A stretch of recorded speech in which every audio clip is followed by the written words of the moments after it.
Hi, I'm Simon with AppliancePartsPros.com. Today we're going to show you how to repair your appliance. Are you ready? Remember, anytime you work on your appliance, make sure it's unplugged or the circuit breakers are off so there's no chance of electrocution.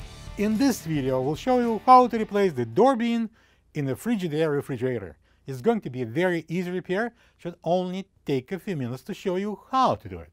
When you open up the package, you're going to get a new door bean. There are 3 identical door beans used in this refrigerator. They are located at the freezer door. They are used for storing small objects. The main reason to replace the door bean is if it's broken and won't stay in place. To get to the part, we need to open the freezer door. To remove the old door bean, we need to pull it straight up.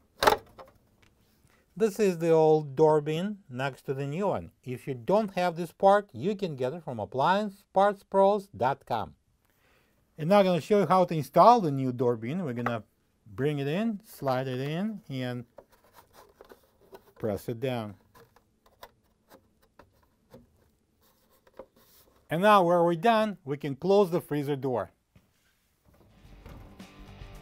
Plug the fridge back in and make sure it's cooling. Thank you for being a part of another successful repair brought to you by AppliancePartsPros.com. For any of your future appliance repair projects, please check out our other videos available on our site, on Facebook, on YouTube, and on Instagram.